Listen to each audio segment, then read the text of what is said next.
जय सिया राम मित्रों, स्वागत है एक बार फिर से आपका अपने चैनल जेबी डिवोशनल। संगत से गुण आत है, संगत से गुण जाए। कहा जाता है कि जैसी संगति वैसी ही आपकी विचारधारा बदल जाएगी, लेकिन अभी तक देवी कैकेयी ने इसको पूरी तरीके से मिथ्या घोषित कर रखा है। कहने का तात्पर्य यह है कि मंथरा जी ने देवी कैकेयी को यह बताया कि जब राम, देवी कौशल्या और दशरथ जी के मध्य का भेद मिटा देंगे, उनकी पुत्री के जो जाने के कारण मतभेद दोनों में पैदा हुए हैं उसको हटा करके जब वो आएंगे तो दशरथ जी इतने दिनों से दूर हैं कि वो अवश्य आपसे उनका विमुख होना स्वाभाविक है। आपकी जो वैल्यू है वो कम हो जाएगी, थोड़ी कम हो जाएगी। वो चांद बन जाएंगे उनके लिए, चंद्रमा, और आप ऐसी तलवार घुमाते रहना। अच्छा, उन्होंने जिस तरीके से उनको बताया था और उन्हें ऐसा लगा कि मेरी बात का असर हो गया है कैकेयी पे, लेकिन ऐसा हुआ नहीं। उन्होंने बहुत ही अच्छी न्यूज में इसको लिया और कहा ये बहुत ही खुशी की बात है कि हमारी एक जीजी जो है, जीजी मतलब बड़ी बहन, उनका दुख इतने दिनों से चल रहा था, इतने वर्षों से हमने केवल उनको अश्रु बहाते ही देखा है, कभी उनको खुशी मन से नहीं देखा। आज जब पहली बार उनके पास कोई सुख आ रहा है तो मैं उसमें दुखी हो जाऊं, तो ये गलत है। चलिए देखते हैं मित्रों कि राम जी किस तरीके से इस फासले को मिटाते हैं, पति पत्नी के बीच में, भाई बहन के बीच में। देखते हैं, शुरू करते हैं एपिसोड 15 पार्ट 2। लोरा, मां को शांता के पास ले जाओ।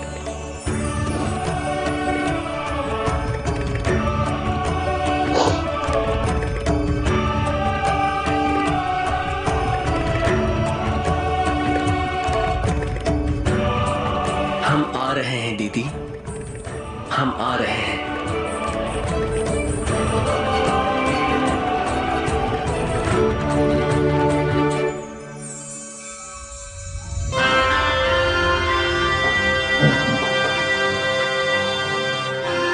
देवी शांता विरक्त बना मोह माया हो भी गई ना, बट अपना मोह तो है ना, जहां किसी ने हमारे लिए इतना बड़ा त्याग किया। वही तो।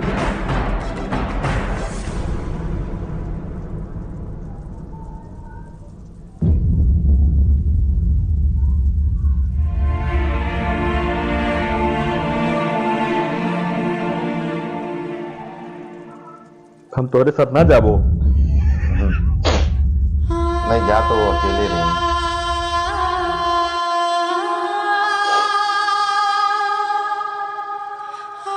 सीरियस में इमोशंस के साथ बहुत खेलते हैं भाई, कि किस टाइम पे क्या करना है, किस टाइम पे कैसे दिखाना है,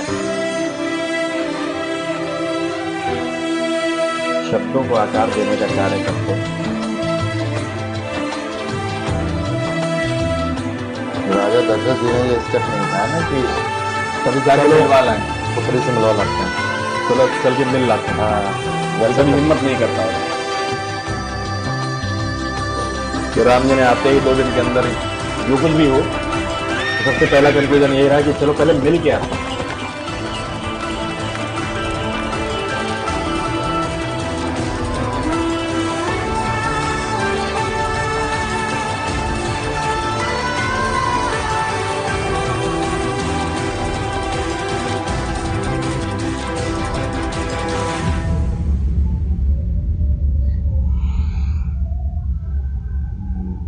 समझ गई ना क्या कह रहा है? संकट से जाना है तुम्हें? जाना है तो बोलो। इधर अभी प्लानिंग चल रही है। नहीं तो मैं जैसा कहती हूँ वैसा करो, ठीक है? तो बुलाओ सबको। माँ, बड़ी माँ, सीता दीदी, उर्मिला दीदी, देखो तो दीदी को। ये स्कूल ना जाने के बहाने हुआ करते थे। मानवी, मानवी, क्या हुआ मानवी को? मानवी, क्या हुआ? अभी तो ठीक थी, क्या हो गया अचानक? क्या हुआ मानवी? क्या हुआ मानवी? मेरे पेट में बहुत दर्द हो रहा है। नाटक करना भी आसान नहीं था। लग रहा है जैसे अंत का समय आ गया है। अरे बाप अचानक रे। से पीड़ा होने लगी, बहुत दुख रहा है। मेरी दीदी को कुछ होना नहीं चाहिए, मेरी दीदी को बचा लीजिए।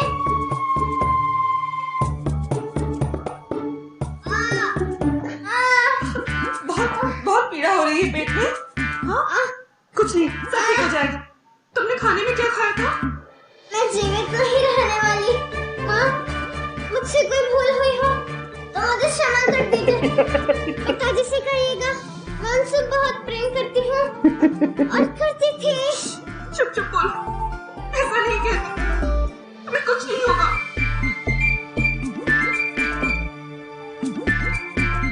कहते तो बुलाओ शेख। दासी, दासी, दासी, दासी, पाकशाला में पीड़ा के लिए औषधि है, वो ले आओ तुरंत, जाओ। जबरदस्ती दवाई खानी पड़ेगी इसको। ओहो हो, बड़ी पीड़ा में लग रही है मांडवी। सीता दीदी कहाँ मैं संगत से जाने से दुखी हो रही थी, अब लग रहा है जैसे संसार से ही जाने का समय आ गया है। चिंता मत करो मांडवी, तुम्हें कुछ नहीं होगा। वैदराज को बुलाने के लिए समय व्यर्थ मत कीजिए। बस मेरी कुछ इच्छाएं हैं, कह दीजिए कि आप उन्हें पूरी कर देंगी। अब तो हमें यही लेना होगा। पिताजी को बहुत दुख होगा, पर हम क्या कर सकते हैं? ये समझ गई। हम तो अभी विवश हैं और दीदी इतनी अस्वस्थ है। यहाँ तो सब है उनकी देखभाल के लिए, पर वहाँ संघर्ष में पता नहीं कौन होंगे। अब समझ रहे हैं। संगस्ता की बात कर रही हो, इतनी पीड़ा है मुझ में कि जनकपुरी क्या इस भवन से भी बाहर नहीं जा सकती हूँ मैं। मानसी, दीदी कुछ नहीं होगा। श्रद्धा कीर्ति,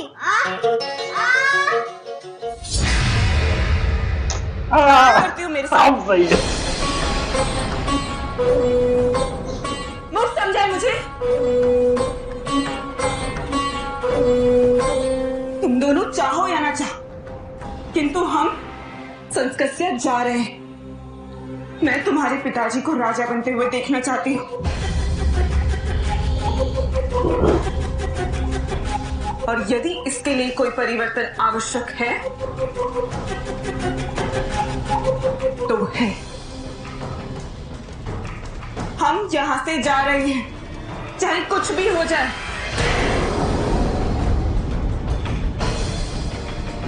और ये मेरा अंतिम निर्णय है। समझ गई तुम दोनों? सही।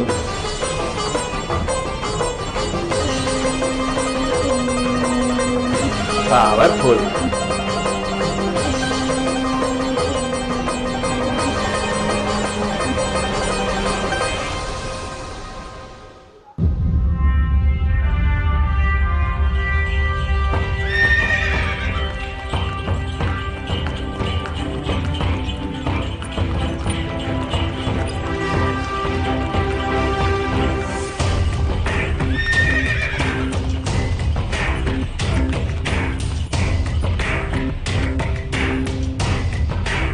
भैया हो रहा है शुंगा पर्वत।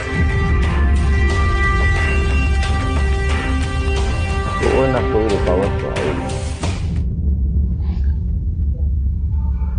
समझ में आएगा। बहुत स्मूथली कोई चीज चलने लगती तो अजीब लगता है।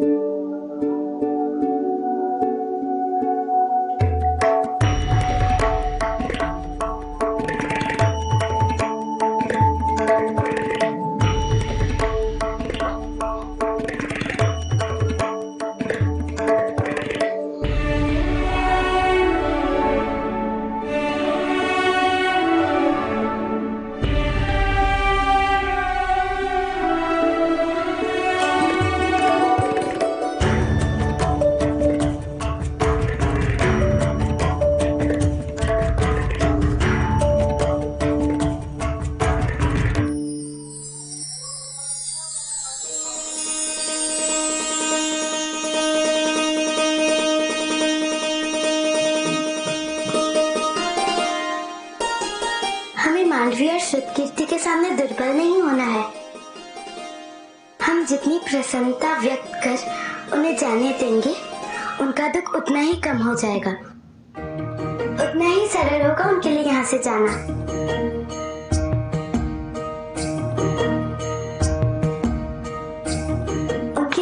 ये अर्थ नहीं कि वो हमारे हृदय से, हमारी स्मृतियों से भी दूर हो जाए, है ना?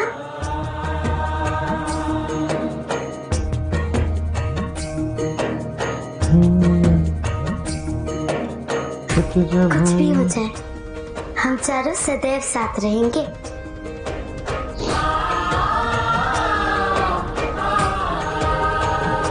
सीता उर्मिला, तुम दोनों ने मांडवी और श्रुतकीर्ति को देखा कहीं?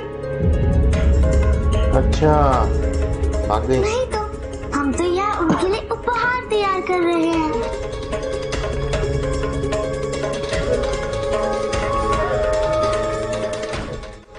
हुआ क्या? वो दोनों भवन में कहीं नहीं मिल रही।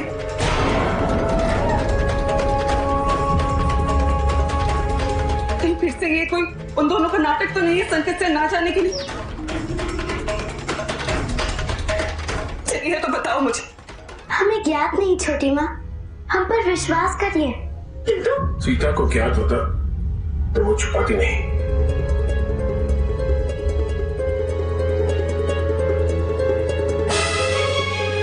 तो कहाँ चले गए ये तुम? सभी स्थानों पर तो देख लिया हमने।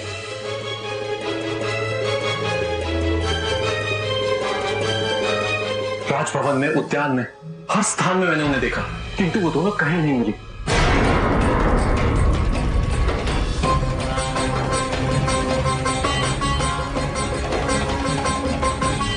कहाँ चली गई मेरी बहनें?